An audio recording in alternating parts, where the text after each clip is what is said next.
So here's the deal. The next official Kitchen Princess video is going to take longer to edit due to technical difficulties that are so stupidly complicated. It's kind of funny, but I wanted to put something out in the meantime. So I'm going to be calling this Kitchen Princess Intermission, where I'm going to be mentioning some things that I didn't have the time to talk about in the official videos, and also just like giving some deeper analysis into the characters, because I'm not kidding when I say that this story is a masterpiece to me. Like that and the fact that we just covered a lot of heavy plot, and so I think a breather is in order. Also, I'm gonna be sewing while we do this because I have ADHD.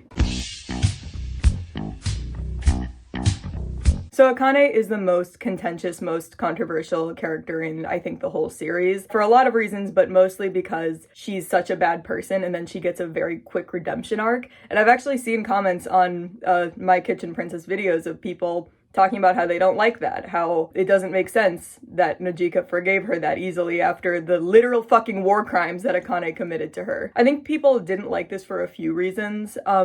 One is because you're right, this is a terribly written redemption arc. If this was any other story and a character as bad as Akane got forgiven that quickly, I'd be like, this is terrible, this is awful writing. But this isn't just any story. This is Kitchen fucking Princess. Like, is this character poorly written? Yes. This whole fucking series is poorly written. The only thing in the world that Najika Kazami wants is to cook and bake and make people happy and have friends. She doesn't give a fuck about past transgressions. Like, she doesn't need to bury the hatchet. There was never a hatchet to begin with. Another reason that I think you guys don't like this redemption arc is because, especially in the last video where the actual, like, forgiveness happened, in an attempt to cover so much plot in a short amount of time, I skipped over a lot of the parts where Akane shows that she genuinely does want to make amends and that she's sorry for what she did. In book 6, so in the next official Kitchen Princess video, you're gonna see a lot more of that. Akane gets a bit more screen time and there's more like actual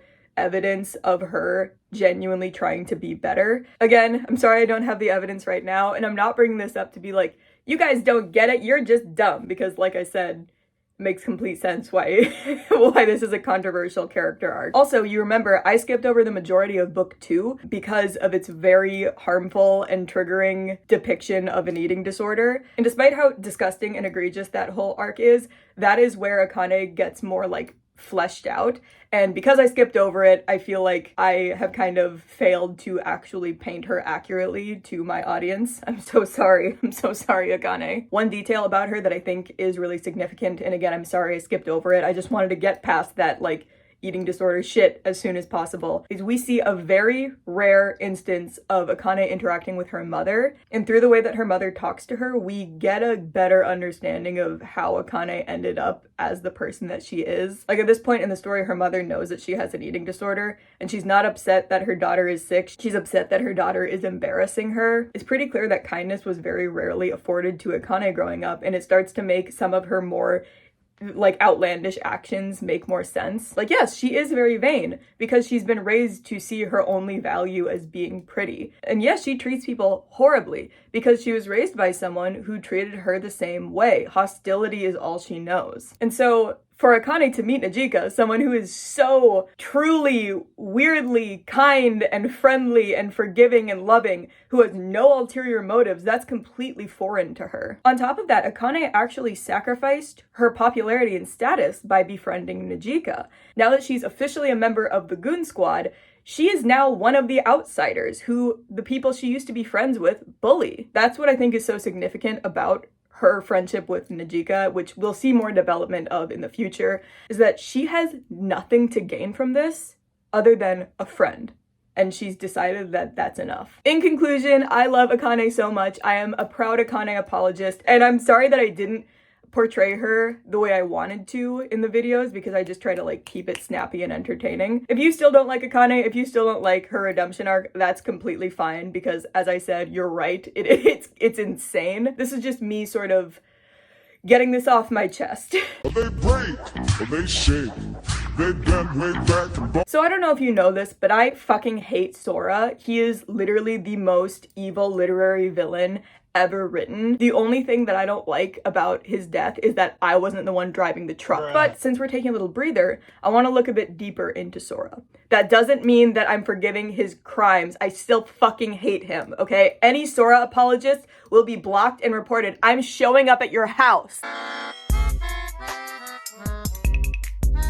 Basically, Sora is the golden child, and he became the golden child by getting molded into it by his father. I mean, really, the whole reason that Daichi is kind of excommunicated from the family is because he wasn't willing to play ball with his father's schemes. To the director, Sora isn't just his son, he's also his employee. And I mean that in the most literal sense possible, not just in this whole Najika manipulation mission, but also when the director was away, Sora, the 14-year-old boy, literally became substitute director. Like, he's putting in hard labor for his dad. And he does all of this without complaining because he sees being used as a privilege. Sora lives a very comfortable life. He's at a good school. He's got good grades, he's very popular, he's head of student council, he has a good future ahead of him, and all he has to do in return is allow himself to be used as a puppet for his father. Sure, he's under a significant amount of stress. Sure, he's taking on a workload no 14-year-old should ever be expected to do. Sure, he often skips meals taking vitamin supplements instead because eating takes up too much time, but he's okay with that. That's just part of the game. Which is why all hell breaks loose when Najika discovers that the director wants to use her in a similar way. I mean, that's the bombshell of book 5, is Najika discovering that the only reason they ever gave her the scholarship was because they planned on exploiting her trauma, turning her into the spokesperson, and basically using her for free marketing for the academy. But they forgot they're dealing with Najika fucking Kazami. And when she says she doesn't want this, she doesn't want anything to do with this, and she's horrified at this realization, I feel like Sora is almost confused by her reaction. After all, they're offering her a great opportunity. If she were to accept the spokesperson position, her life would be changed forever. She would have a full ride scholarship to the academy. She would have an instant job. She'd never have to worry about money again. Hell, maybe she could even send money back to the orphanage to help them with their financial issues, all at the small cost of selling your personhood as a brand. Why would she turn that down? Sora was raised by a businessman to become a businessman. He sees everything as transactional. Hell, he sees his friendship with Najika as transactional. The only reason he gave her all that attention was because he had something to gain from it. And again, I don't think Sora fully understands why that bothers her. I mean, hell, I bet Sora really doesn't want to think about the implication that your father should love you even if you're not his employee. Again, I fucking hate Sora. I'm not defending his actions. I'm not tolerating Sora apologists. I just wanted to look deeper into this character and explore some of the things that make him so interesting. Asking who's the best character in Kitchen Princess is a fucking absurd and ridiculous question because it's obviously Najika. Like, there's no contest.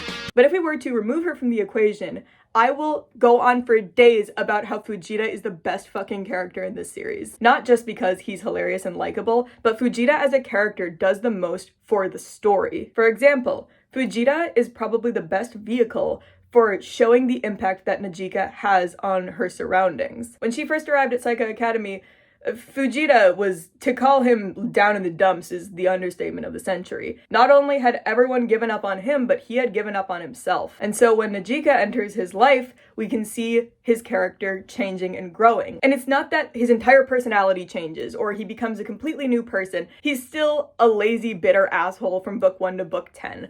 But the changes are more subtle and more meaningful. I mean, just the fact that in every round of the competition, Fujita has shown up on his own accord to support Najika. Book 1 Fujita would have never done that. So what is it about Najika that made him change? Because there's never like a set moment where she gives him a pep talk and he's like, "You're right, Najika, I am going to change my ways and quit smoking." He's affected by Najika simply because she won't give up on him. Even though he's just a lazy asshole, she never stops expecting more of him. She holds him to a higher standard than he holds himself. She sees more potential in him. She forces him to participate in all her shenanigans. She asks him for advice. She sees him not as a lost cause, but as a very capable person with valuable insight. She treats him in a way that he probably hasn't been treated in years. And that's why, especially as the books go on, he starts to give a shit. Furthermore, looking deeper into Fujita, I think he's a fantastic character because he is the perfect foil to Najika.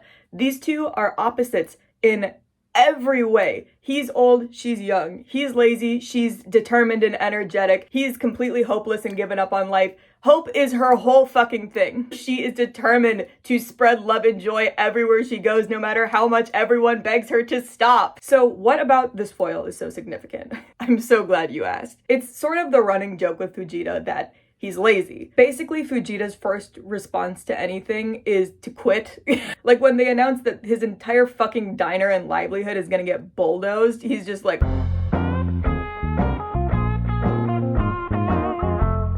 when Najika's not there, the diner just immediately falls apart again. He needs a literal child to tell him to fucking sweep. That's actually a conversation point that comes up a lot between them, where Najika will be in the kitchen on her bullshit and Fujita will tell her to slow down, like encouraging her to be lazy like him. He's annoyed by her, of course, but he also cares about her. I think it's pretty safe to say that Fujita sees a lot of his younger self in Najika. In fact, there's a good chance that Fujita also has an absolute sense of taste. The book rags on and on about how cigarettes are bad because it dulls your sense of taste, and yet he's still able to cook food so good that it even impresses Najika. I mean, he's like, what, 35 at the oldest, and we know that in the past, he was a professional chef. In order to become a professional chef that young, he must have been working really hard at it, probably since he was like Najika's age. I mean, when Najika's hand cramps up from whisking too much, he mentions that it's common for a lot of chefs to get tendinitis from working too hard without taking breaks. And he knows that from firsthand experience. It's probably happened to him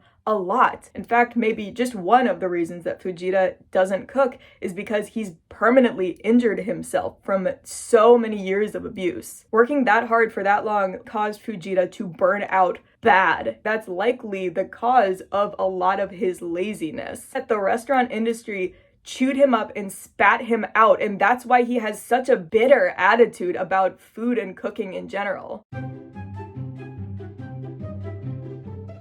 When you take all that into consideration, Fujita always encouraging Najika to slow down starts to make a lot more sense. He sees his young self in her, and he doesn't want to see her get hurt and burned out the way he did. In conclusion, Fujita is literally the best literary character ever written. I love him with my whole heart. In addition, it just never gets old to me that one of the main characters in this baking, shouju, cutesy, power of friendship, romance story is a middle-aged loser who everyone hates. People are constantly trying to get him fired from his job at a school, not because he's a danger to the students, but just because he sucks. And he's one of the main characters. It's fantastic. I'm not exaggerating. I just wore myself out from recording this video. Like, just an hour of talking about Kitchen Princess gets me so worked up. It's my phone screen. So that's all I have in me to talk about right now. Maybe we'll do another intermission in the future. But in the meantime, thank you so much for watching. Subscribe if you want to, don't if you don't. The next actual Kitchen Princess will be coming up next. So all of your homework is to be like Najika and show kindness to those around you and bake yourself something good to eat. Mwah, bye.